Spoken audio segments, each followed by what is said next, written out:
enquanto não grava, gente, não precisa me chamar de professora, assim, não. Eu sou muito simples, muito informal, por favor.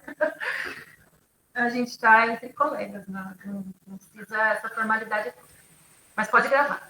Só aproveitando também para poder dizer aos presentes que toda a interação pode ser feita aí pelo chat. A Márcia pode dizer como ela prefere, né? Se a dúvida surgir no decorrer da sua fala, se levanta a mão, ou se você vai seguir com a apresentação e ao final a gente discute aqui as dúvidas e comentários. Eu acho que pode ser durante, porque às vezes surge alguma dúvida e quer tirar na hora para não perder não esquecer, alguma coisa assim, eu não me importo.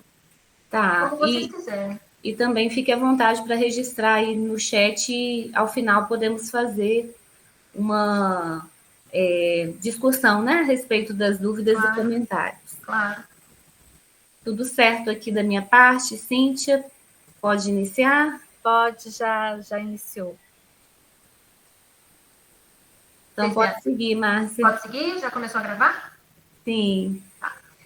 Bom, então, assim como a Bárbara me pediu, né, uma conversa sobre autoavaliação, e aí eu fiquei pensando exatamente o que, né, de autoavaliação eu podia trazer para vocês, porque autoavaliação é um conceito bastante amplo, autoavaliação é um conceito que a gente pode abordar de diversas formas, e aí eu optei por trazer um pouco do referencial teórico da regulação da aprendizagem, da autorregulação da aprendizagem, então eu vou conversar um pouquinho com vocês sobre isso, quais são as bases teóricas que nos amparam quando um docente escolhe utilizar a autoavaliação como um recurso pedagógico, tá?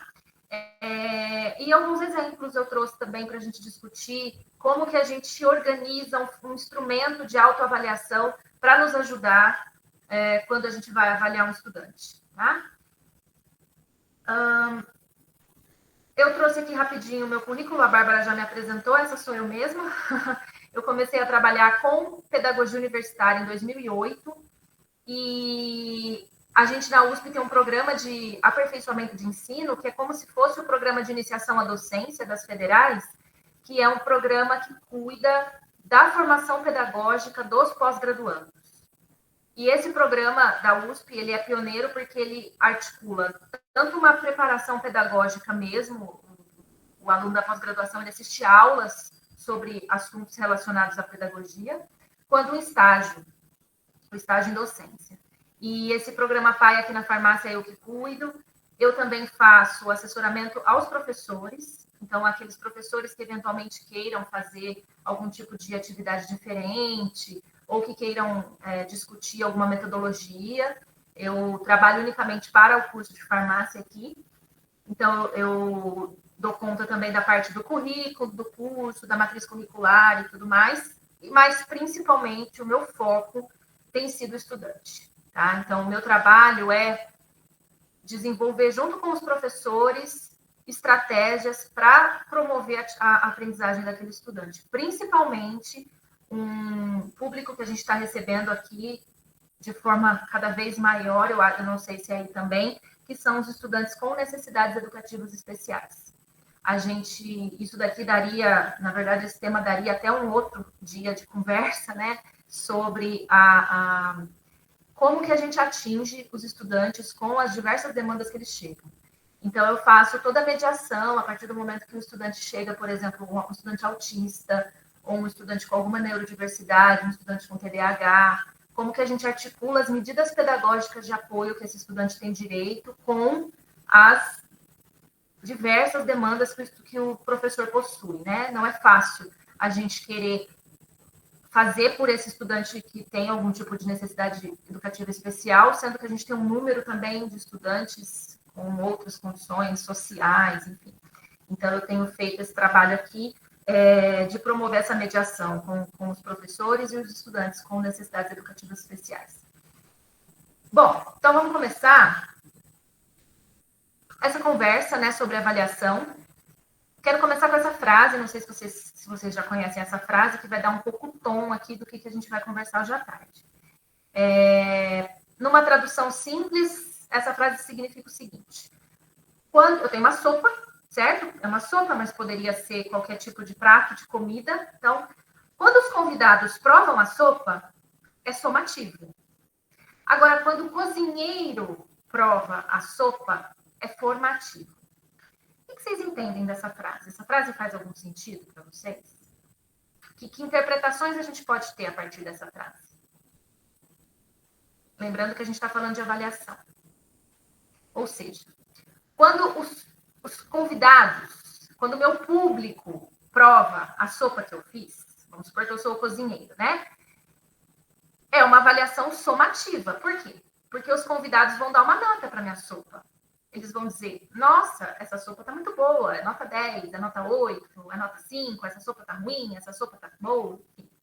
Agora, quando o cozinheiro prova a sopa, quando aquela pessoa que fez a sopa prova, aí eu tenho uma avaliação o quê? Formativa, porque foi ele que fez. Então, ele vai poder, a partir do momento que ele prova, que ele tem um feedback daquela sopa, ele vai poder mudar. Não, essa sopa falta sal. Essa sopa eu deixei mais tempo. Essa sopa, na verdade, eu não cozinhei direito os legumes. Da próxima vez eu vou deixar mais tempo no fogo. Ele vai poder definir as estratégias. Então, o que a gente tem que fazer quando a gente fala de avaliação? A gente tem que fazer os estudantes provarem as sopas que eles fazem. Basicamente é isso, é basicamente sobre isso que a gente vai conversar. E não que o estudante vai ser um simples convidado que vai receber ali uma nota somativa e não vai saber de onde essa nota veio.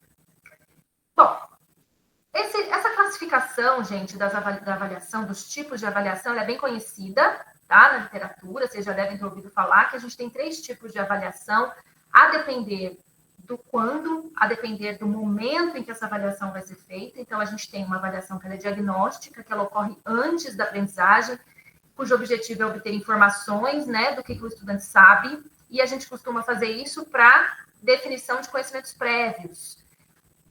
Uma das regras aí da didática, né, é não partir com os estudantes sem saber o que eles já sabem.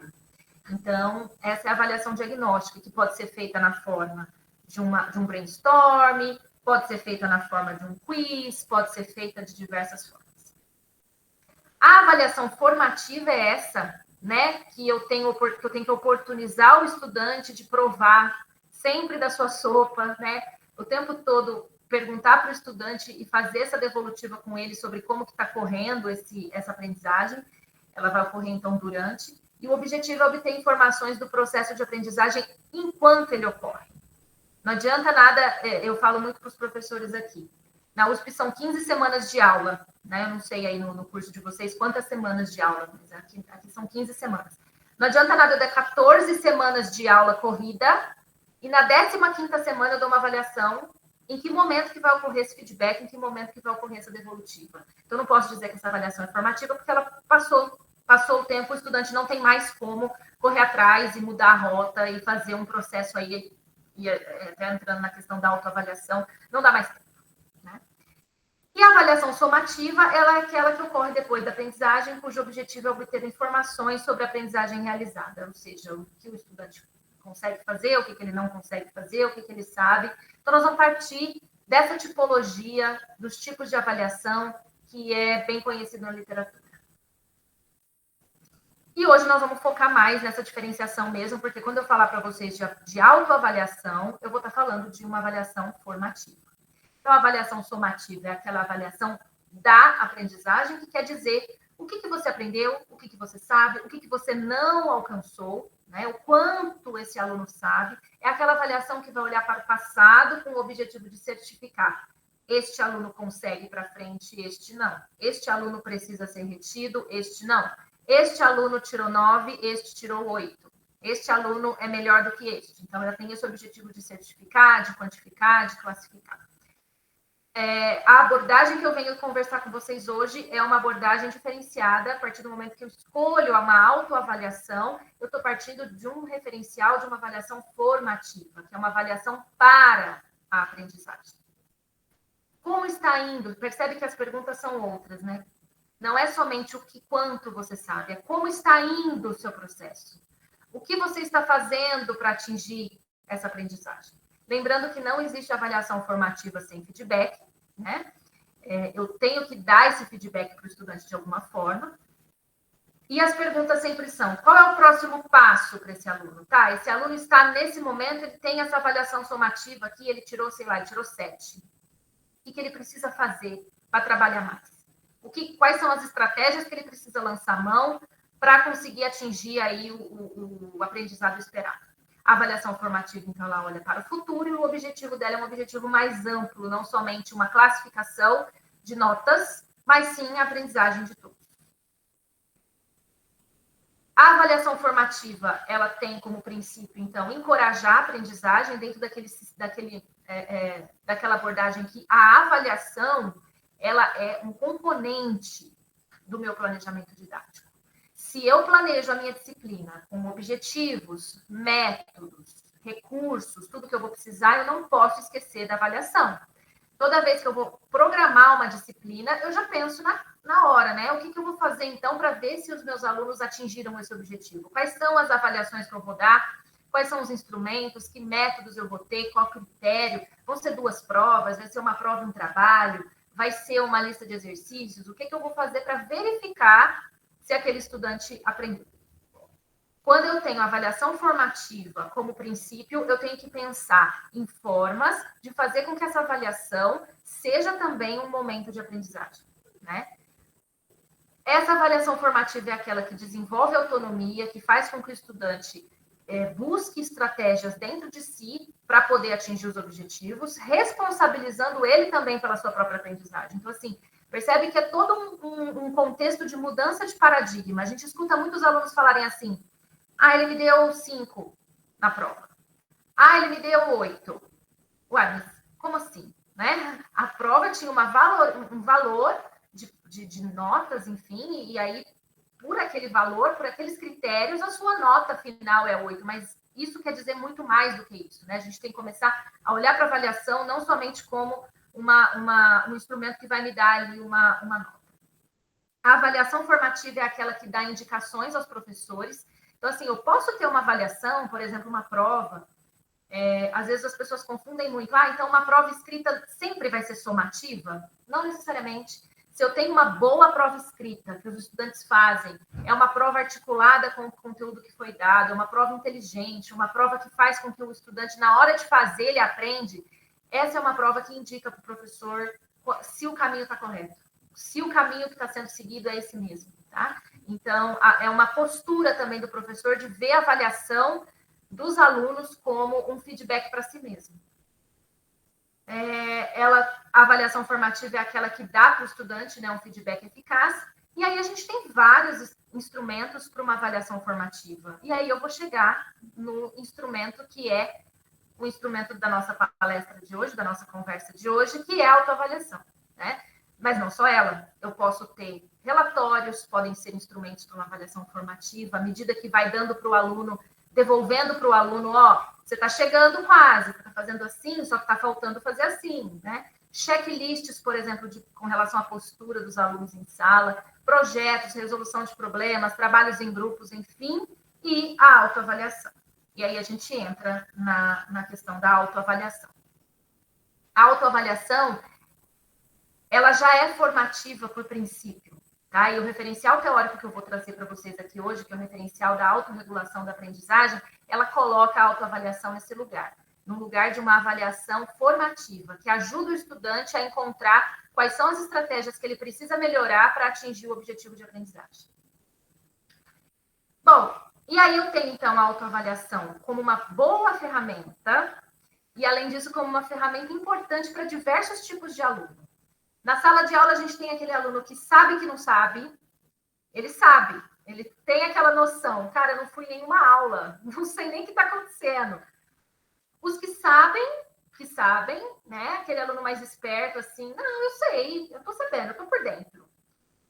Os pior, que eu acho, que é os que acham que sabe, aquele aluno que tem a percepção totalmente equivocada, que é aquele aluno que sai da prova achando que arrasou, chega a nota da prova, na verdade, ele achava que ele sabia, né? E os que têm certeza, né? Na verdade, os que não sabem, se sabem ou se não sabem, aquele aluno que está sempre naquela dúvida. Então, a autoavaliação é uma ferramenta que busca também oferecer para o estudante um pouco desse protagonismo. Não tem como eu esperar uma nota 9 se eu nunca fui na aula, se eu não anotei o que eu tinha que anotar, se eu não participei das atividades, como é que eu vou achar, como é que, né, pode acontecer, mas assim, o que é esperado diante das minhas ações ao longo do semestre, tá? Então, a autoavaliação, ela vem muito nesse sentido, de colocar o estudante como agente do seu próprio desenvolvimento, com base em critérios, né, que eu vou discutir com vocês, o que eu coloco nessa autoavaliação para forçar o aluno a pensar nisso, e ele sair mesmo de uma posição de não saber o que está acontecendo na disciplina, de deixar para estudar só na 15ª semana, que é o que eles costumam fazer, né? Eu costumo falar isso para os professores. Tem 15 semanas. Se a sua prova for na 15ª, esquece esse aluno durante o ano. Ele só vai lembrar da sua disciplina na hora da sua prova. Porque o estudante, ele faz isso. O estudante universitário, eu não sei aí no Espírito Santo, mas aqui em São Paulo, os estudantes universitários, eu costumo dizer que eles são sobreviventes. Eles aprendem quais são as estratégias que eles precisam aprender para passar, para sobreviver à universidade, e vão fazendo aquilo que é esperado deles. Então, se o professor só coloca uma prova no final, assim, fica muito difícil a gente cobrar algum tipo de proatividade do aluno durante o ano, porque ele vai estar dando conta das outras matérias que colocaram coisas no meio, né? Bom, então o que é essa autoavaliação? E aí eu vou trazer aqui alguns conceitos para vocês, que eu imagino que sejam conceitos que vocês já devem ter ouvido falar. Primeiro, que a autoavaliação é o julgamento que o aluno faz sobre o seu desempenho num determinado domínio. Então, a autoavaliação ela não pode ser uma coisa muito ampla. Que nota você dá para você mesmo, né? A gente confunde muito isso. Na autoavaliação, ele tem que dar uma nota para ele? Não necessariamente, tá? Ou então, uma coisa tão ampla que na hora que ele coloca tudo num balaio, ele nem consegue julgar muito bem quais são os critérios, ele dá uma nota muito geral, ou ele diz que ele foi muito bem, né? Mas muito bem no que exatamente? Habitualmente influenciado por observações ou realizações anteriores. O estudante vai comparar. Não, nessa disciplina eu realmente eu não me dediquei. Passei por outras que eu me dediquei bem mais. Tá? Então, o que eu fiz nas outras que eu não consegui fazer agora?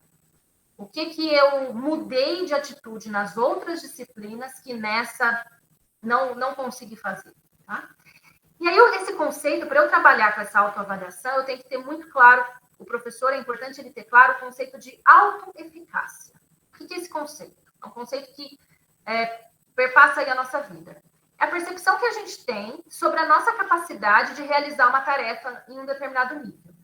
Crenças de autoeficácia muito baixas, né? A psicologia, não sei se tem alguém aqui que seja da psicologia, que conhece bastante esses conceitos, diz que crenças de autoeficácia muito baixas é ruim. Aquele aluno que não acha que dá conta de fazer. Ou percepções de autoeficácia desajustadas, né? Aquele aluno que não estuda com antecedência porque ele acha que na véspera da prova vai acontecer um milagre e ele vai conseguir.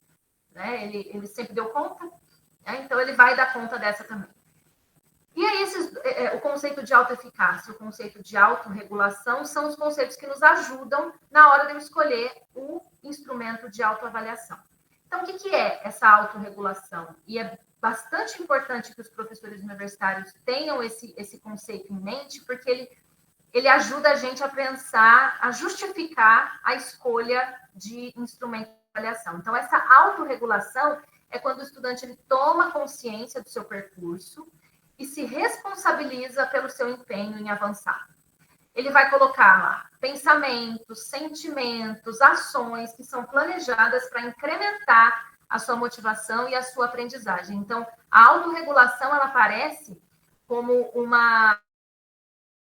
conceito importante que explica as estratégias que o estudante faz na hora de regular o que eu preciso me dedicar mais, o que eu posso, de repente, me dedicar um pouco menos, quais são as ações que eu tomei para determinada disciplina que eu deveria tomar para outra, o jeito que eu estudei para uma, a forma como eu estudei para outra, tá? Um pouco mais aqui sobre autorregulação, deixa eu arrumar aqui no slide. Autorregulação, então, como um dos controles, tanto para incrementar a motivação. A gente acredita que quando o estudante ele tem boas práticas, boas estratégias de autorregulação, é um estudante que se mantém mais motivado. Por quê? Porque ele não vem para a aula somente para assistir parte de um componente dos objetivos onde ele quer chegar. E aí esse conceito ele compreende um vasto leque, né, de processos e estratégias. Primeiro, estabelecimento de objetivos. Será que esse estudante ele conhece os objetivos de aprendizagem proposto para ele naquela disciplina? Como que ele se relaciona com esse objetivo? No final, ele quer somente uma nota mesmo, e aí, se ele tirou 5, ele passou, já está feliz, e ele não quer nem saber? Atenção e concentração na instrução, utilizando estratégias de organização, síntese e evocação da informação aprendida, ou seja, quais são os materiais que ele usa para aprender, o que ele faz, qual estratégia ele usa para se organizar, ou não, é um aluno que só vai pegando os resumos dos colegas e estuda pelos resumos dos colegas, ou estuda pelos nossos slides, não tem uma estratégia de fazer síntese, na hora que ele vai explicar o conceito para alguém, ele não consegue explicar, porque de fato ele não se apropriou daquele conceito, ele não consegue evocar os conceitos que foram ensinados, ele não dá conta de fazer aquela elaboração mental, tudo isso são estratégias, então, quando eu uso a autoavaliação, eu peço para o aluno avaliar como é que é essa parte para ele, isso é importante, porque ele se torna crítico da forma como ele tem aprendido, da forma como ele tem se relacionado com os conhecimentos. Construção de um ambiente de trabalho que favoreça o rendimento, utilizando recursos adequadamente. Então, é um estudante que minimamente se organiza, é um estudante que tem rotina de estudos, é um estudante que se coloca na posição realmente de estudar, de se debruçar ali sobre aquele problema, né? A gestão do tempo, ele faz tudo no atropelo, ele não sabe direito quanto tempo dura aquela aula, ele chega atrasado em todas as aulas, isso tudo são critérios importantes para eu colocar na autoavaliação, porque tem a ver com a autorregulação e a forma como ele se relaciona com a sua disciplina. Tem aluno que chega atrasado em todas as aulas. E como é que é isso? Isso é muito importante. Isso demanda o quê? Demanda estratégias de autorregulação. Se eu estou chegando atrasado em todas as aulas, alguma coisa está errada. Né? Acontecem imprevistos e eu preciso chegar um dia ou outro atrasado, mas em todas as aulas, ou eu durmo em todas as aulas, ou eu não me coloco de uma forma ativa nas disciplinas, né? Eu nem sei do que o professor está falando, aquele conteúdo para mim não faz o menor sentido, né? É importante que o aluno conheça o funcionamento da disciplina, enfim. E procura de ajuda também. Estratégias de autorregulação implicam, inclusive, o aluno conseguir identificar se ele precisa de ajuda, né? Cara, eu não sei, não tô entendendo nada. O que está acontecendo na disciplina? Estou totalmente por fora. Acho que eu vou precisar de monitoria. No curso de farmácia aqui, por exemplo, a gente tem as disciplinas que são mais difíceis, mais complexas, né? E a gente sabe que o aluno não pode passar as 15 semanas ali, passar o semestre inteiro, deixar para estudar de véspera, porque senão não vai conseguir. Então, assim, em que momento que o estudante lança a mão aí dessas estratégias de autorregulação e, de fato, toma para si, tá? E aí que entra, então, a autoavaliação, né? Como uma ferramenta para eu ajudar os alunos a se autorregular. Eu costumo dizer que a autoavaliação ela é muito mais para o aluno do que para o professor. Ela pode, sim, ser um instrumento avaliativo, à medida que eu uso a autoavaliação dele como uma parte da minha autoavaliação, mas ela é da pessoa que fez, tá?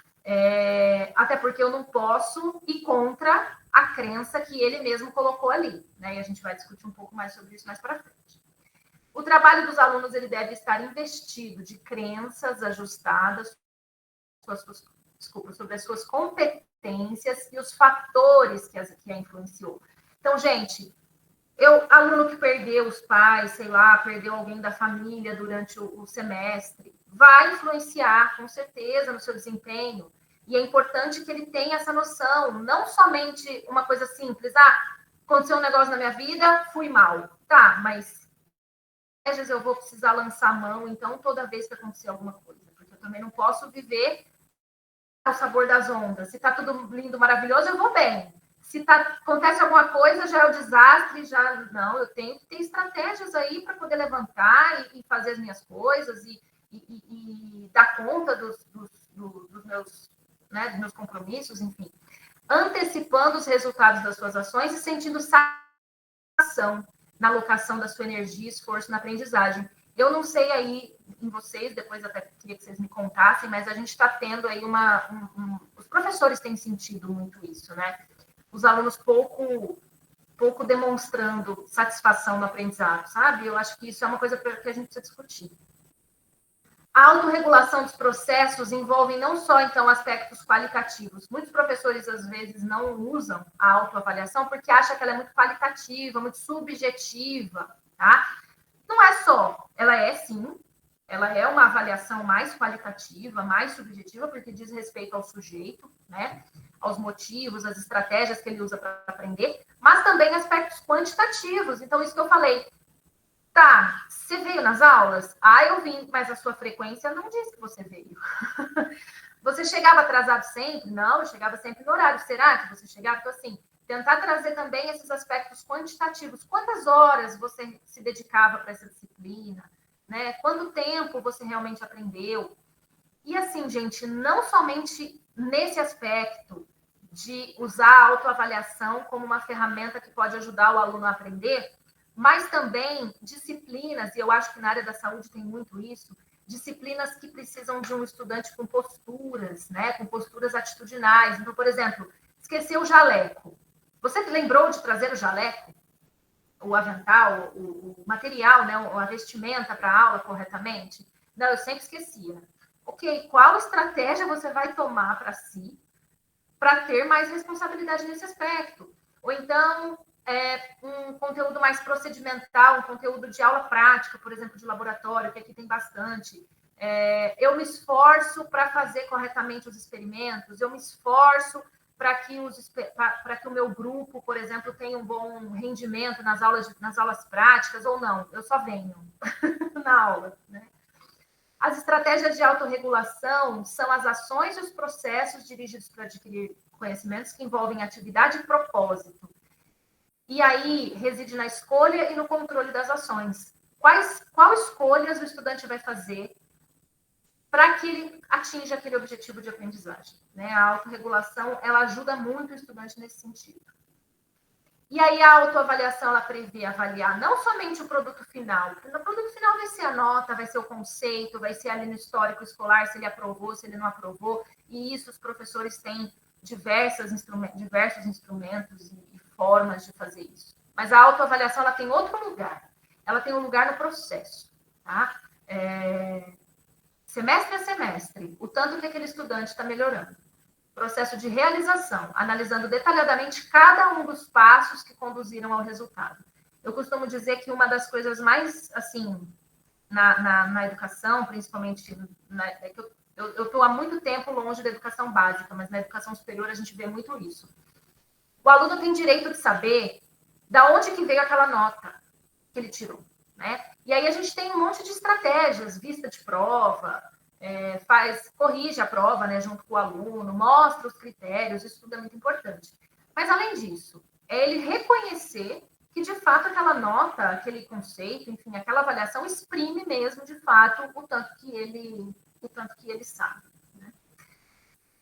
A fase da autoavaliação, então, ela vai acontecer quando? Quando o aluno vai analisar a relação dele ali com o que ele aprendeu, o objetivo, para a gente sair um pouco dessa postura muito passiva dos estudantes, né? De que ele recebe aquela nota, se ele vai bem, ele foi bem, ufa, uma a menos. Se ele foi mal, ele vai lá na sua sala para tentar um pontinho a mais.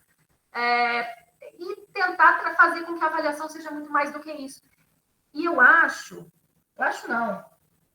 Peraí. Na educação superior, estratégias que fazem o estudante fazer autoavaliação, elas têm uma justificativa ainda maior. Por quê? Porque nós estamos formando, vocês aí, nós aqui, profissionais de saúde, que vão precisar se autoavaliar no futuro. Fatalmente, eles vão precisar se autoavaliar. Então, se na universidade eu já tenho momentos onde isso ocorre, eu ajudo o estudante, né? O processo autorregulatório não se centra na mera constatação, né? Não é só falar, realmente, eu estudei tanto e tirei um 5.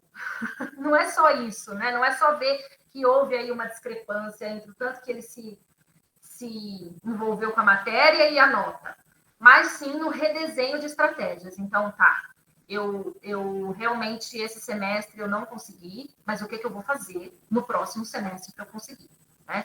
por exemplo, nesse mês, tem uma disciplina, por exemplo, que é no semestre, ela tem 4 unidades, né? Vocês dividem ela aí, não sei, em 4 unidades.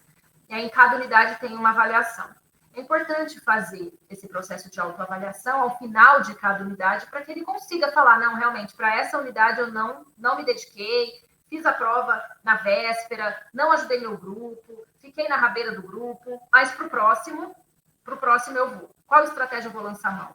Né? Então, assim, sempre trazer o estudante no centro como protagonista. Porque é muito bonito, né? A gente lê os livros de pedagogia universitária, todos falam, o aluno tem que ser ativo, o aluno tem que ser protagonista, mas o que eu faço? Como que eu faço isso? E aí, o processo de autoavaliação, a autoavaliação da aprendizagem é uma das ferramentas. E aí, toda hora que vocês forem fazer, né, um instrumento de avaliação, a Bárbara compartilhou comigo que parece que mais da metade, né, que metade aí dos professores que estão aqui hoje já utilizaram a autoavaliação em algum momento. E aí, algumas dicas que eu gostaria de dar para vocês antes da gente encerrar. Uma coisa que é importantíssimo considerar quando a gente faz um instrumento de autoavaliação. Primeiro, a tipologia dos conteúdos. Os conteúdos que eu vou avaliar, eles são conceituais, procedimentais ou atitudinais? Essa tipologia, gente, também é bem conhecida na literatura. Vocês vão encontrar essa tipologia aí em vários manuais e livros aí da pedagogia universitária.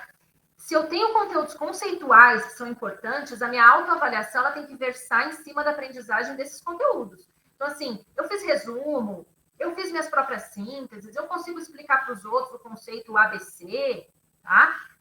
Conteúdos conceituais. Se o meu conteúdo é mais procedimental, bancada, ou então eu sou um professor que vai dar aula vai receber o aluno no hospital e eu preciso saber se ele sabe os procedimentos para o paciente, o checklist da minha autoavaliação vai ser em base desses procedimentos. Eu realizo os procedimentos com cuidado, né? Eu checo o que eu tenho que checar antes, enfim.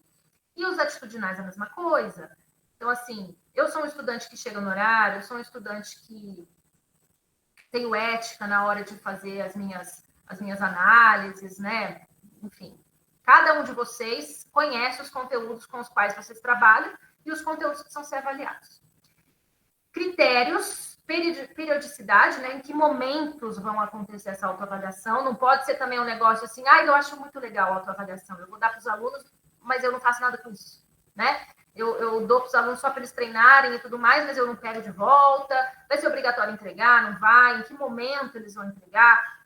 Isso é importante ser estratégico também, né? Não adianta só eu fazer em alguns momentos e não ligar para aquilo. Quais são as regras? É importante fazer esse combinado com o aluno, porque senão ele também não vai dar bola para isso. Se vai valer nota ou não, como que vai ser dado esse feedback. Aqui a gente tem uma dificuldade, porque nós temos 80 em cada sala. Então, assim, como é que eu dou feedback para os 80? Quais são as estratégias que o professor também vai lançar a mão para dar conta de fazer isso, para que seja, de fato, um feedback efetivo? E aí eu trouxe alguns modelos aqui, bem simples, mas só para vocês terem ideias, né? Então, por exemplo, aqui é um instrumento que trabalha com a questão da pontualidade e do empenho nas tarefas, né? Então, eu cumpri os prazos, eu fui às aulas, eu me concentrei. Aí o aluno, ele vai parar e vai responder. E o que é esperado dele? É esperado que ele faça essa reflexão. E a gente não quer isso? A gente não quer estudantes que sejam capazes de fazer essa autorreflexão, essa autocrítica e consiga traçar estratégias para os próximos? Então, ali, você coloca um campo de observações. Quais são as estratégias que ele vai lançar a mão para que nos próximos ele mude a sua atitude? Fiz perguntas quando eu não entendi? Não fiz. Por quê? Porque eu estava sempre com pressa para ir embora. Por quê? Né? Eu perdi a oportunidade de fazer perguntas, ou eu não conseguia me concentrar, eu me concentrei no estudo de fato, eu desliguei o que podia me atrapalhar. Então, assim, é uma forma da autoavaliação de você dar dicas para o aluno do que é importante, tá? Na sua disciplina. Na minha disciplina, por exemplo, é importante que você, de fato, estude e que você faça os exercícios, né? Eu não dou essa lista de exercício à toa, eu dou essa lista para você fazer, que você tem feito. Não, por quê? Porque não tem tempo. Tá, então, de repente, uma gestão de tempo, o que aconteceu nesse semestre que fez com que você não conseguisse ter tempo? Enfim. Esse outro aqui, né, competência comunicativa. vamos supor que você é um professor que trabalha com textos, artigos, enfim, né? Eu sou o aluno, né? Isso é sempre o aluno respondendo. Eu sou capaz de ler, de compreender, identificar os textos, eu consigo interpretar a informação. Na hora que eu vou apresentar, eu apresento de forma clara. Vamos supor que é uma disciplina onde esses conteúdos são importantes. E aí você define qual notação você vai dar, se vai ser excelente, bom, regular, se vai ter nota, se vai ter conceito, 100%, 75%, porque às vezes não é só sim e não. Às vezes tem aí uma linha mais cinza, né, entre as notas. Não precisa ser só sim e não. Aqui tem um outro, ó.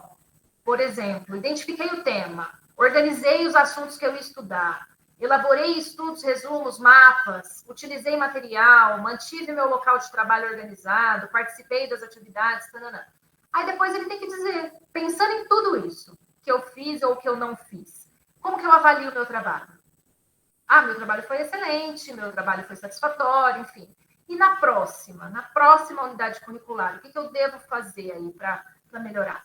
Aí você pede para o aluno escrever, pede para ele contar, para ele sistematizar e quais estratégias ele vai usar. Aqui tem uma rúbrica, um modelo de rúbrica, para que eles entendam, né, o que é o ótimo, o que é o bom, o que é o regular, o que é o ruim, se você for usar, né? Então, por exemplo, na parte do conhecimento, eu conheço tudo do conteúdo. Eu compreendo de uma forma tão plena que eu sou capaz até de ensinar um amigo. Será? E é mesmo? Porque, assim, às vezes eles chegam para a gente contando como se eles soubessem tudo mesmo. Aí vai chegar na hora da prova, não conseguem, né? Não... Então, assim, o que está acontecendo, o que está faltando? Se eles têm ideias boas, se eles são capazes de fazer, se eles cumprem prazos, que são todas coisas que são importantes na educação superior, para além do conteúdo, né? Essa questão de não somente saber o conteúdo, mas saber resolver um problema, saber se comunicar, saber se organizar para determinada tarefa. Bom, era isso. Eu vou abrir agora para perguntas. Eu estou à disposição do que vocês precisarem, tá? Eu gosto bastante desse tema, espero que tenha atendido às expectativas do grupo. Vou fechar, vocês podem anotar meu e-mail e eu estou à disposição para as perguntas. Obrigada, Márcia. Foi muito certeira, assertiva.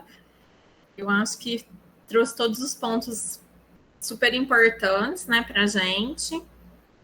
E eu queria convidar os colegas e as colegas para a gente compartilhar aí com a Márcia. Quem já fez, quem tiver dúvidas, né? Ou quem já fez a autoavaliação e quer contar como foi, quem não fez e a partir de agora, desse contato, decidiu que vai começar a fazer.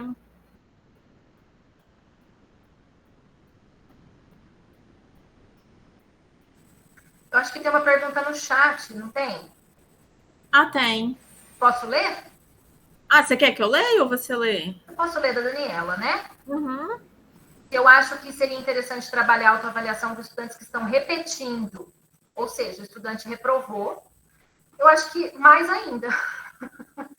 Mais ainda, porque ele já teve uma experiência com aquele conteúdo.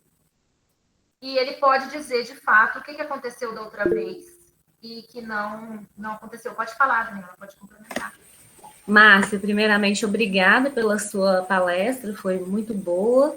Eu fiquei pensando em várias coisas ao longo da sua fala, entre elas, essa questão, né? Eu tenho uma estudante em específico que vai fazer a minha disciplina pela terceira vez.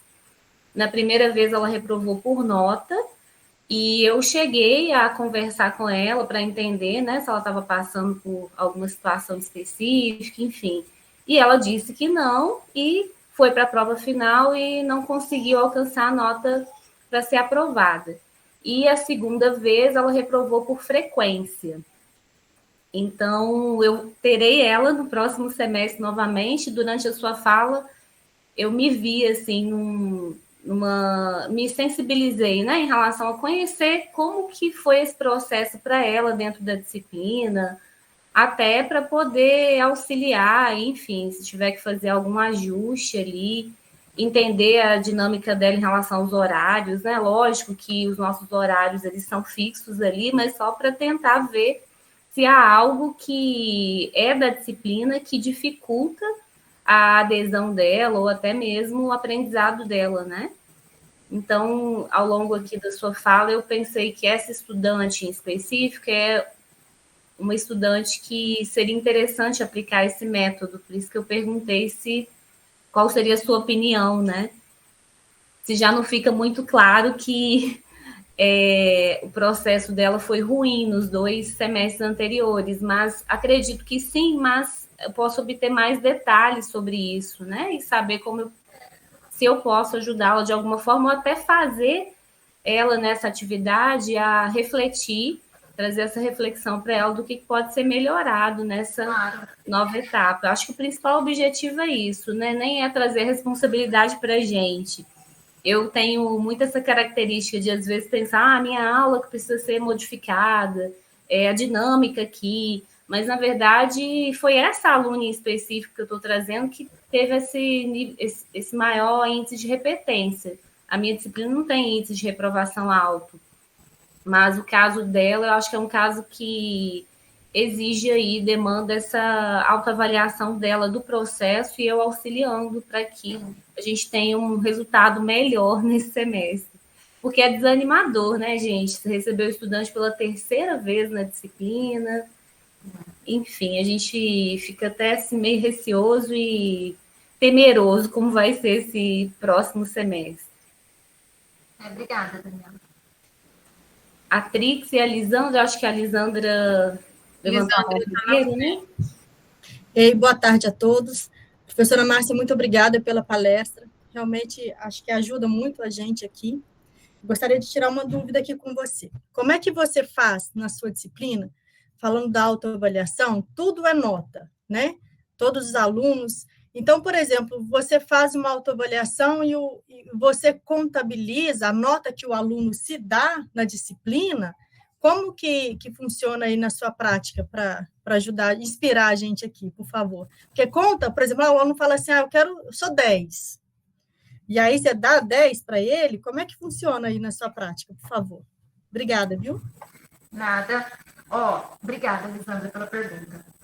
Em especial, na disciplina que eu ministro a disciplina de didática para os futuros professores. E a gente usa a autoavaliação, entendendo que um futuro professor precisa o tempo todo se autoavaliar, regular suas práticas. Então, na nossa disciplina, a gente usa.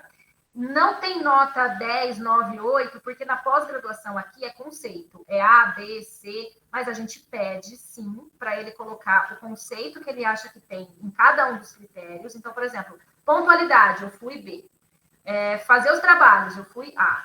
A gente pede, aí disso a gente pede ainda uma média e a gente compara. Geralmente, bate com a nota aqui, com o conceito que a gente dá, tá? Mas eu vou te dar um exemplo de uma disciplina mais técnica, vamos chamar assim, porque eu tenho a impressão que às vezes as pessoas acham que disciplinas de humanas é mais fácil. Mas uma disciplina que a gente tem aqui, que é uma disciplina laboratorial do curso de farmácia, as professoras elaboraram um checklist para auto e heteroavaliação. Então, o aluno se avalia e o aluno avalia o colega. Tá? Que eu acho que é uma coisa importante também, porque no mercado de trabalho, gente, no mundo de trabalho, a gente se depara com situações que a gente tem que avaliar os outros. Então, as professoras elaboraram, tem diversos itens. Se eu fui de avental todos os dias, se eu soube fazer as pipetações lá que eles fazem, usar a pipeta, se eu deixei o laboratório limpo, se eu consigo reconhecer alguns conteúdos lá, tem tudo certinho. E as professoras, eles pedem para os alunos atribuírem as notas, e a nota que ele dá na autoavaliação tem um peso, não é considerada integralmente. Então, assim, não é porque o aluno se deu 10 que ele vai ter 10, mas aquele 10 é considerado. Até porque, se eu peço para o aluno fazer, de alguma forma, eu tenho que considerar, porque senão ele não vai fazer. Ele vai dar importância para outras. E o que a gente quer com a autoavaliação é exatamente descobrir essa discrepância. Tá, ele vai dar 10 em todos os conceitos? Será que ele é 10 mesmo em todos os conceitos? Ele é esse aluno que chegou antes de mim em todas as aulas, fez tudo que eu pedi, sabia responder todas as perguntas, será que ele é um 10 mesmo? A gente quer que ele faça esse tipo de autocrítica, né? Mas essas professoras, elas consideram exatamente por isso, professora, entendendo a importância da gente ensinar o aluno a fazer, a passar por esse momento de autoavaliação. Às vezes a gente tem essa coisa, né? E se o aluno tiver que escolher uma nota para ele, é lógico que ele vai dar 10. Mas na prática, não é assim. Na prática, às vezes ele se avalia até pior do que a gente. Às vezes ele acha até que ele não merece nem 5. Às vezes ele acha que ele merece um 0. Então, é também tentar equilibrar tudo isso. Essa autoavaliação, obrigada, Márcia. Essa autoavaliação, ela acontece a cada 2 meses? Como é que você faz? Em que momento que você faz a autoavaliação? Na nossa disciplina de didática, acontece a cada 3 meses. É que a disciplina é curta, então ela acontece em 3 momentos. Tá? Uma vez por mês, o aluno tem que repetir lá o instrumento. Agora, essa avaliação que eu estou te falando dessa disciplina, inclusive depois, se você quiser me mandar um e-mail, eu posso pedir para as professoras que fazem para ela te mandar. Ela manda para mim, eu te mando, enfim. Eu acho que é 2 vezes só. No meio do semestre e uma no final. Uhum. Tá. Desculpa, mas deve ser muita confusão um aluno avaliar o outro, não é não? Será que não cria confusão na sala de aula? No grupo, é confusão, é confuso, dá briga. Sim, imagino. Mas é importante. E é anônimo, eles fazem de forma anônima. Anônima, sim. Para tentar não causar esse tipo. Sim. Mas, assim, nunca é um trabalho que você chega no primeiro dia, por exemplo, e já fala que vai ser assim. Tem que ser um negócio conversado, dizer para os alunos a justificativa daquilo, a importância daquilo. Porque, por exemplo, são alunos do último ano, que estão fazendo processos seletivos. E que essas estratégias, elas são importantes, né, para o futuro. Daqui a pouco ele vai sair, ele vai ser um profissional. Então tem isso. E aí é uma avaliação do grupo, conta a avaliação de todo mundo, não é só assim, eu vou avaliar a Bárbara. E aí, se a Bárbara reprovar, vai ser por minha causa. Não, é diluído ali, tá? É uma avaliação mais global. Tá bom, muito obrigada, viu? Imagina. Acho que agora a Trix vai falar. Parabéns, viu, Márcia? Adorei sua palestra, adorei o tema, adorei seu sotaque, que eu sou de Bauru. Eu tenho sotaque, eu tenho sotaque, olha. Para quem veio para o Espírito Santo e viu uma mudança muito grande. Olha só. Nossa, saudade. Márcia, eu achei muito interessante. Aí fiquei refletindo no que a Daniela falou, né? De, no início do semestre, tentar fazer uma autoavaliação com essa aluna. Aí fiquei refletindo alguns itens aqui do que você colocou, se seria interessante a gente já abordar com eles no início do semestre, né? Então, assim, o que você fez até agora na faculdade, não na minha disciplina, está começando agora para os outros alunos da Dani, mas colocando essa aluna que já fez as outras disciplinas, mas sem fazer uma diferença entre ela e os outros alunos.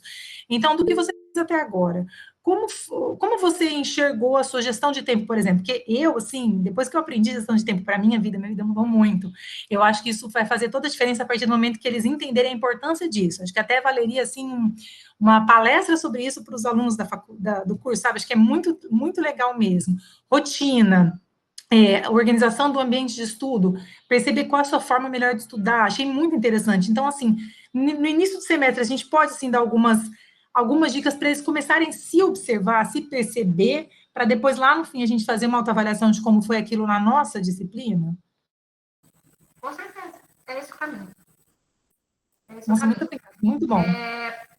Vocês podem ter abordagens mais globais, então, por exemplo, como que você está fazendo com todas as disciplinas, como que você tem estudado, até autoavaliações mais específicas do conteúdo de vocês. Então, isso, eu pensei do início do semestre, mais que eu estou falando lá por causa da Daniela, né, que ela vai pegar uma aluna que vem da mesma disciplina e outros que vêm que não passaram a disciplina dela, né, para que ela possa também começar a fazer essa autoanálise, mas não se sentindo diferente ou excluída ali, né? Mais alguém? Professora Alcemi e a professora Flávia. Boa tarde, Márcia. Boa tarde a todos e todos. Me parabenizar pela apresentação, parabenizar o Nádio por trazer essa temática para a gente, não sempre muito importante. Márcia falando, eu estava lembrando da música Rapaz Caipira, do Renato Teixeira, né? Quando fala do sotaque aí. Muito legal, muito bom ouvir. Eu tenho utilizado já há algum tempo a autoavaliação na disciplina, eu diria há uns 6 a 8 anos, e tem sido uma experiência muito gratificante, eu diria, tanto para a gente, quanto docente, quanto para os estudantes, né? A perspectiva sempre de uma formação humanizada, eu acho que isso é importante, e também considerar essa autoavaliação como um processo que vem também humanizar a disciplina, né? Vem tornar as pessoas corresponsáveis pelo processo, não só o docente, mas que o estudante também tem essa sua importância e seu momento em que ele vai poder também se considerar no processo. E, naturalmente, ao longo dos anos, as autoavaliações também são modificadas. Eu diria que até que, de acordo com a turma, o tipo de abordagem que é feito precisa ser cuidadoso e cauteloso. Também tive essa experiência que já foram relatadas, de que os alunos, geralmente, eles tendem a ser mais rigorosos na avaliação, inclusive, né? A gente coloca e apresenta a proposta, eles são rigorosos demais. Em alguns momentos eu tenho a oportunidade de fazer essa autoavaliação. As aulas são em círculo, são sempre em roda de conversa, então eu tenho a oportunidade também de fazer essa autoavaliação em que todos podem acompanhar, né? E é interessante como que, quando eles se avaliam muito rigorosamente, no sentido negativo, a turma reage, e os colegas fazem com que ele reflita sobre o comportamento dele ao longo da disciplina. É bem interessante. E a turma diz, não, você está sendo muito rigoroso com você mesmo, né? Então, faz com que também haja uma interferência, de certa forma, da turma, quando ela entende que a pessoa está se punindo no processo de avaliação. Geralmente considero, na autoavaliação, a frequência dele, a frequência, mas a frequência e a participação dele quando está frequente em aula, como é que ele avalia aquela participação, como é que ele avalia o envolvimento dele nas atividades que são propostas individualmente, e também nas atividades em grupo, como é que ele vê o desempenho dele perante o grupo, né? Como é que ele vê a contribuição dele para o processo da disciplina, não só focado na minha figura enquanto docente, ou de outras pessoas que podem contribuir, mas como que ele deu dinamicidade para a disciplina. Então, isso é considerado também. E, nesse processo, a gente traz alguns elementos muito interessantes para a gente refletir enquanto docente, né, na nossa prática. Naturalmente, essa autoavaliação ela tem um percentual ao longo do total de pontos que ele tem, e eu atribuo exatamente o valor que ele deu. A gente pode perguntar, algum momento um estudante se atribuiu mais do que merecia? Já. E qual foi a minha postura? Respeitei essa avaliação dele. Respeitei. Eu diria que isso acontece numa turma de 25, talvez uma pessoa se autoavalie um pouco acima do que de fato ele merece. E acho que isso a gente não vai conseguir controlar. Mesmo a gente fazendo uma autoavaliação, a nossa subjetividade vai estar implícita nisso, né? Ou se eu somente avaliasse esse aluno. Então, eu tenho como hábito respeitar esse aluno. Então, é um processo que ele precisa também se educar, né? Entendendo que ele, naquele momento, teve uma oportunidade de ser justo no nosso olhar com ele mesmo, e ele não foi. E esse processo também é evolutivo para ele naquele momento. Então, só dar esse registro, são, às vezes, 2 autoavaliações, uma no meio e uma no final, depende de como é que vai andar a disciplina. Então, fico observando isso, o comportamento e a evolução de cada uma das disciplinas. Alcenir Barro, professor do curso de nutrição. Obrigado. Muito obrigada, professor, pelo seu depoimento. Aí, ó, temos uma pessoa que utiliza, vê o potencial da autoavaliação, corrobora, né, com a questão teórica aí que eu trouxe. Muito bom, muito obrigada. Professora Flávia, por gentileza. Oi, gente, tudo bem?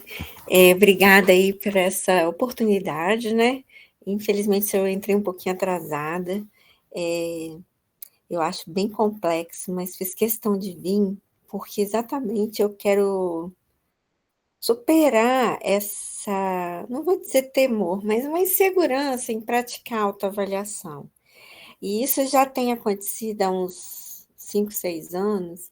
Aí eu queria mais compartilhar uma prática que eu tenho feito, que tem, assim, mudado muito. E eu percebo também que quanto mais eu me empenho no semestre, ou naquela disciplina condensada da pós-graduação, naquele propósito, né, num treinamento, num curso, eu me sinto naturalmente menos insegura em fazer isso. Às vezes a gente também tem os nossos contratempos, né? Combina um dia e tem que repactuar.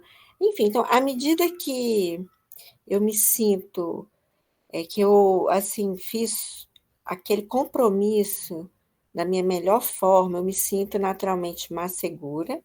E aí, o que eu tenho feito há uns 5 anos, que eu gostaria de compartilhar com vocês, ainda com essa certa insegurança, né? É assim, a cada semestre muda um pouco. Tem semestre que a gente faz 2 provas no trabalho, às vezes 2 trabalhos e 2 provas, isso varia, mas no fim da minha prova, por exemplo, e no fim da apresentação de trabalho, eu faço auto e heteroavaliação. Agora eu peguei essa dica, então, de anonimato, que a heteroavaliação já me deu problemas. Então, vou praticá-la da forma anônima e verificar, assim, né? Como isso fica menos eloquente, vamos dizer assim. Mas, o que eu tenho feito? Eu ponho no fim da avaliação escrita, se o aluno participou das aulas, aí eu boto os percentuais. Se ele entendeu, compreendeu o assunto, se ele tirou dúvida.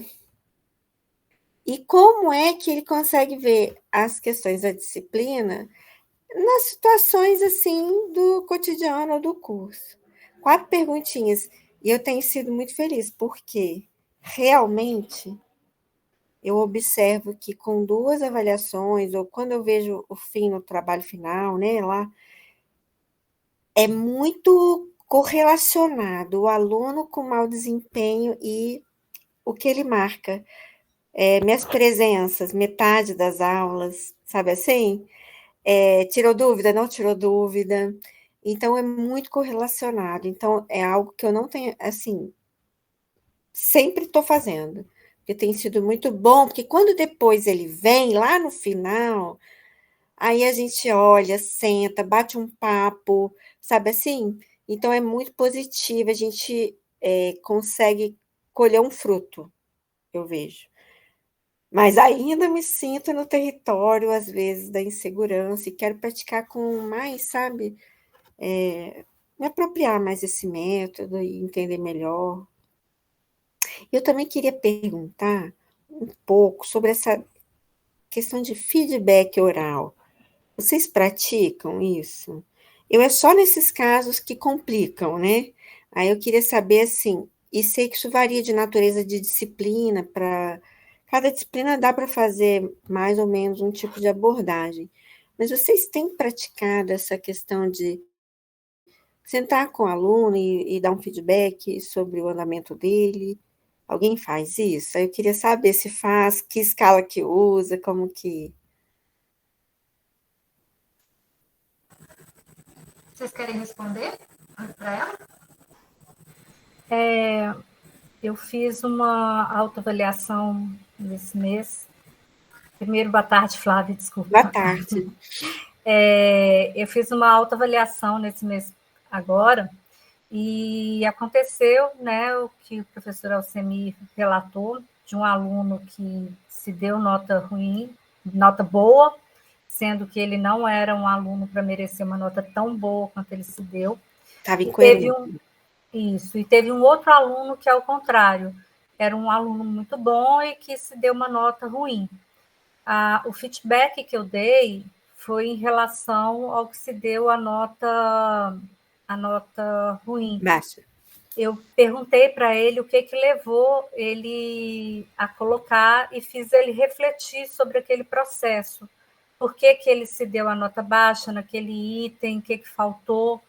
E ele conseguiu perceber o ato que, assim, o que falhou no método de aprendizado que ele estava utilizando.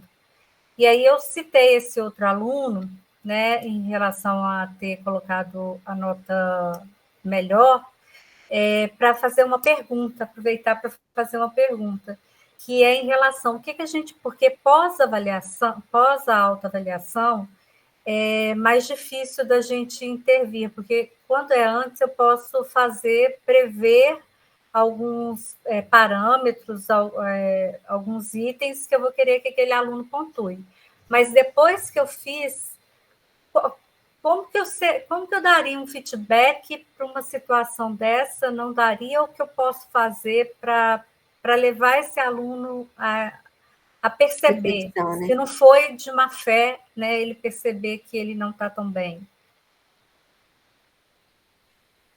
Essa pergunta.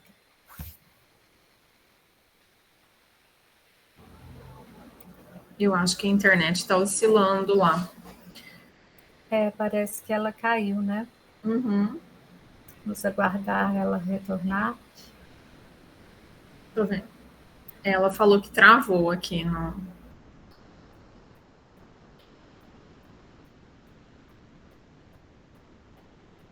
A gente aguarda. Tá voltando. Ok. Enquanto ela não vem, eu posso só fazer um comentário, compartilhar uma dor. Sou professora na residência multi. Já voltou, depois eu falo. Pessoal, desculpa, caiu a internet. Eu não consegui ouvir toda a sua pergunta, Cíntia. Sim. Deixa eu ver se até eu lembro. Porque eu estava falando da questão negativa, né? Quando a autoavaliação não vai de encontro também com a nossa necessidade. Como fazer pós essa autoavaliação? Porque a gente não tem como mexer mais no instrumento. E se seria por meio de um feedback? Como que poderia ser isso com esse aluno para ele poder pensar em se reavaliar, né? Não,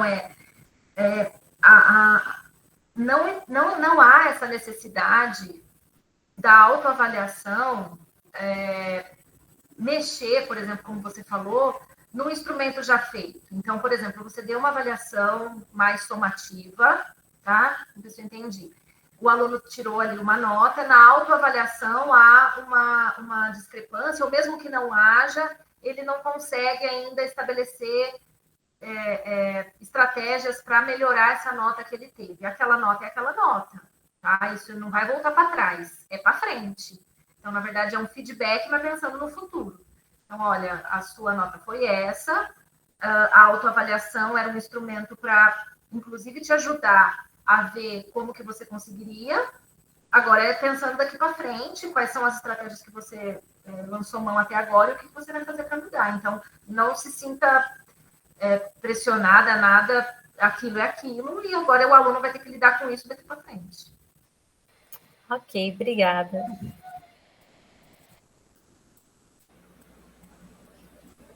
Posso compartilhar só antes de você? Olha, nesse momento que você caiu, eu estava falando uma questão sobre os alunos da residência. A gente tem uma residência multiprofissional aqui, eu sou professora na residência, e da disciplina que trata de ética, bioética, também vai falar um pouco de metodologia científica para os alunos desenvolverem um trabalho de conclusão da residência multiprofissional. E aí os alunos ficaram assim, na primeira aula a gente coloca o plano de ensino, vai trabalhar passando o cronograma, toda a nossa proposta, e eles ficaram assustados com a possibilidade de ter que elaborar um projeto. Surpresos, indignados, com assim, ao longo da disciplina, ao final, apresentar como produto final e serem avaliados com a produção de um projeto. Aí eu fiquei muito preocupada com isso. Assim, onde que a gente está errando? Porque todos eles passaram por uma graduação, já são profissionais, né? E, em sua maioria, egressos da UFES, dos nossos cursos da área da saúde. Então, eu acho que a palestra de hoje vai resolver esse meu problema de levar uma autoavaliação para eles, para que eles reflitam sobre onde eles estão falhando, não sei se eu posso dizer falhando, ou onde está a carência. Será que dá para eu levar dessa forma? Até porque o aluno que busca fazer uma residência é um aluno que buscou uma formação continuada. E aí tem várias competências de uma formação continuada que é esperado.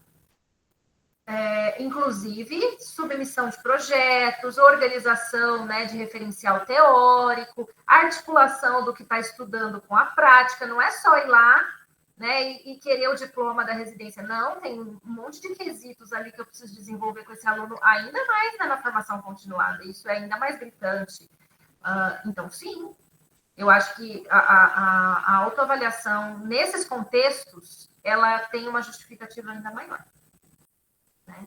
E eu só queria, antes de encerrar, compartilhar com a professora, eu não sei se ela está aqui ainda, a professora que falou antes da Cíntia, deixa eu ver se ela está aqui ainda. Daniela, Lisandra. Não, eu acho que ela caiu. Eu estou aqui. Estou vendo Flávia, verdade.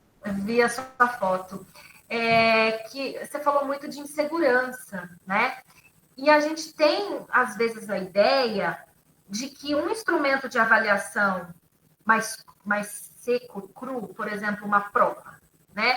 Que aquela prova vai me tirar toda a insegurança. Então, como eu não quero me sentir insegura, eu vou dar uma prova mesmo, porque a prova é aquilo.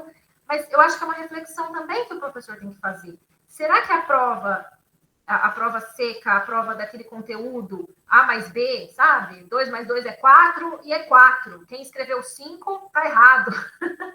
Será que ela responde também às nossas inseguranças? Não estou colocando aqui não é uma resposta, não estou trazendo respostas, é uma coisa para a gente pensar, né?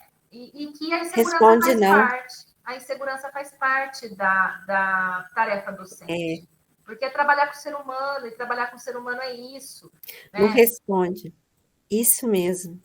Porque, em geral, a gente não consegue ali ter essa ideia daquelas, vamos dizer, dos picos. Né? Às vezes, poxa, perdeu uma pessoa. Às vezes, naquele período, era um aluno que trabalhava e está com a renda muito baixa em casa.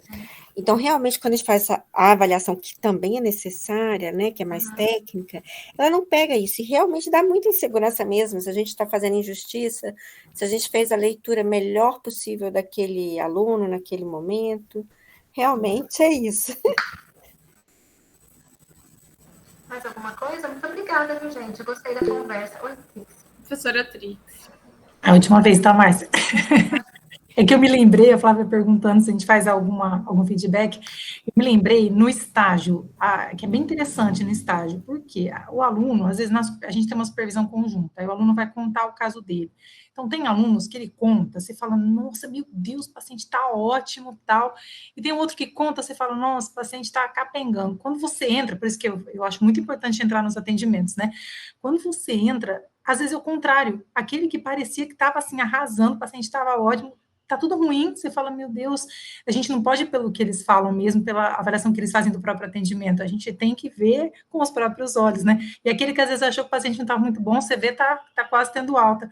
Então, é a nossa responsabilidade, né, de estar ali, nesse caso da gente que é da saúde, ainda a responsabilidade não só com o aluno, como com o paciente, né? A gente tem que estar de olho em tudo, porque não dá para ir só pelo achômetro, por essa autoavaliação deles como terapeuta. Sim, e até um outro quesito, né? Percepção do paciente. Sim. Nossa. Será que eu estou fazendo uma leitura correta? É uma coisa importante dele pensar, porque ele não faz essa leitura do nada, né? Não é uma leitura leida.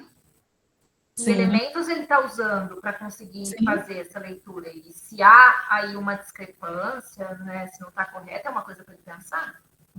E para a gente repensar nosso papel também, exatamente.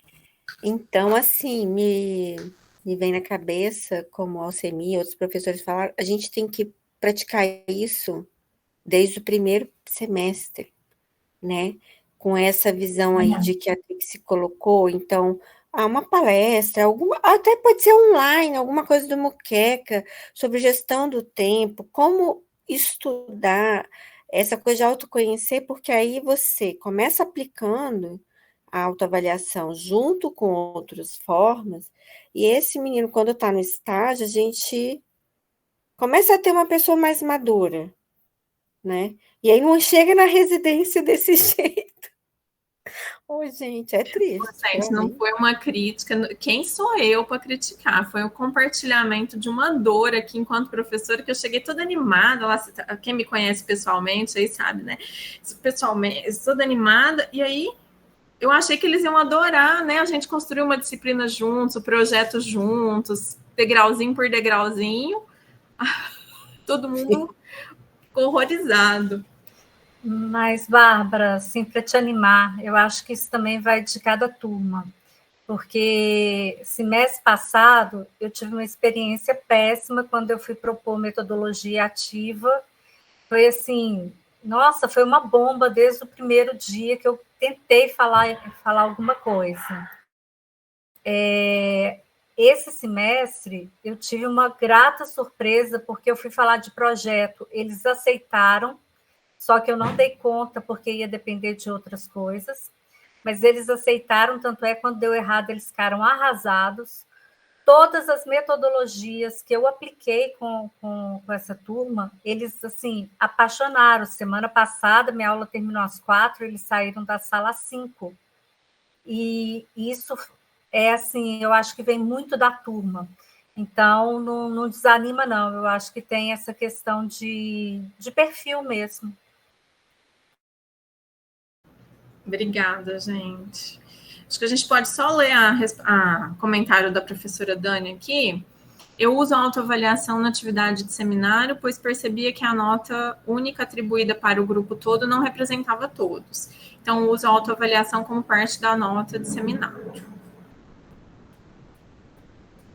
Sim, eu coloquei esse comentário porque é a única atividade que eu utilizo a autoavaliação, e isso tem pouco tempo. Como a Flávia colocou aqui, também me sinto insegura, né? E hoje a apresentação da Márcia trouxe vários insights aqui para a gente, essa proposta de instrumento, acho que a gente vai conseguir aprimorar, pelo menos eu, né, a partir do que ela trouxe aqui. E só que eu sentia que a nota atribuída a todos, como qualquer trabalho em grupo, né, não representava. Os próprios alunos vinham falar, ó, professora, fulano não fez nada, fulano ficou só a cargo de apresentar, e mesmo assim falou de forma a não dar a entender, né, o que a gente trabalhou, o conteúdo não foi bem explicado. Aí eu pensei, gente, além da nota que eu atribuo, considerando os critérios, né, o conteúdo, enfim, tudo que é posto para eles, que vai ser considerado dentro dessa atividade, eu também vou pedir para que eles se avaliem, se autoavaliem, e aí eu vou considerar essa nota como parte da nota. E eu ainda complico um pouquinho mais, Márcia e pessoal. Eu peço à turma para avaliar o seminário dos colegas. Eu crio um formulário no Google Forms, coloco lá o QR Code antes do grupo começar a apresentação, e aí eles respondem várias perguntinhas, eles dão nota de 0 a 10 e também fazem comentários. Então, a nota da atividade de seminário, ela é composta por essas 3 notas: a minha nota, a nota da turma e a nota do estudante. Só que essa parte da autoavaliação eu acho que eu faço de forma bem tímida ainda. E preciso melhorar, né? Mas é uma forma de tornar mais justa essa nota que o estudante recebe ao final, a meu ver. Só isso. Obrigada, gente. Pessoal, podemos encerrar? Mais alguma pergunta? Mais alguma contribuição? Bom, Márcia, eu gostaria de te agradecer enormemente pela sua disponibilidade em compartilhar generosamente seu conhecimento com a gente. Gostaria de agradecer a todos os docentes aqui presentes por disponibilizar um tempo para estar aqui conosco. Agradecer principalmente a professora Bárbara por ajudar a realização desse evento. Agradecer Jennifer e Daniela Jennifer e Daniela, desculpa, eu li o nome aqui ia mudar. Agradecer pela organização de tudo e aos membros do NAD pelo esforço e empenho em fazer possível esse evento. Tá? Márcia, muito obrigada e nossas portas estão abertas. Obrigada, gente. Eu que agradeço também. Quem quiser me contatar, vocês têm meu e-mail, a Bárbara tem meu contato, agradeço. E fiquem firmes, como eu falei no começo, iniciativas de aglutinação dos professores, de integração, de estudo, são ótimas e vocês continuem. Tá? Parabéns. Muito obrigada. Obrigada, viu? Obrigada. Tchau, gente. Tudo de bom. Tchau, abraço. Boa tarde, gente. Tchau, tchau.